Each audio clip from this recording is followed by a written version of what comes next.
nowadays a lot of the Kshetras have been developed or are being developed, like corridors are being done so that it's more accessible to the general public.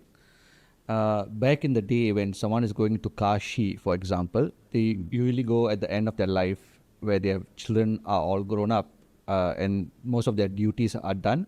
And they would call all their relatives, give them a meal and say, we are going for Kashi Yatra. Because back in the day, people would go in bullock carts or Pada Yatra for weeks and months to these Kshetras, and they will not know whether they come back or not. So they will make sure their affairs are all in order. These days, because we have flights, we have all kinds of transportation, hotels are being built around these Kshetras. It's become more accessible. We see a lot of Instagram reels and YouTube videos and things like that on these Kshetras. So to the common man, the Kshetra has become much more accessible. There is both good and bad for this, because just because it becomes more accessible, it's not necessarily all good. A lot of bad things and negative things can also happen to you in a Kshetra. Like recently during the Mahakumbh, that unfortunate happening of that stampede and things like that has happened. People ask why these things happen, right? Now, a lot of times we go to these Kshetras to get rid of our doshas, drishti and things like that. But if our dosha itself is so strong, the place that we go to solve our problem is the place where we get even more problems. Correct.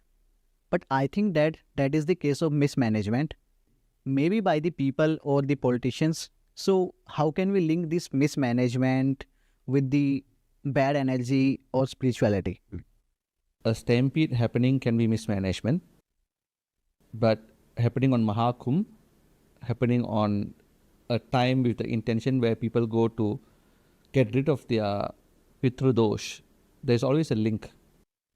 I have met people who have gone to Kashi, for example, and they went to Kashi to do their karyas for their dead parent. And the moment they stepped into Kashi, they got a very aggressive kind of sickness that accelerated while they stepped into Kashi. So people don't understand that different Kshetras have different energies, right? So, example, they think Shiva is Shiva everywhere. Ultimately, in the absolute level, Shiva is one. But in the different temples and Kshetras where that Pranapratishta has been done, it is done in a specific way. The mood that he is in, the character that he is in is different. So, Shiva is in a different mood when he is in Kashi. He is in a different mood when he is in Sri Sailam.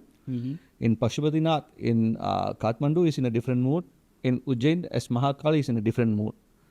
So, it's a different form of the same Shiva, right? In Pashupatinath, for example, he is in a very Kalyan roop. He wants to give. So, if you have desires, you go there. So, you get your desires fulfilled. In Kashi, he is compassionate, but in a very high level of compassion, because he wants to clear your karma.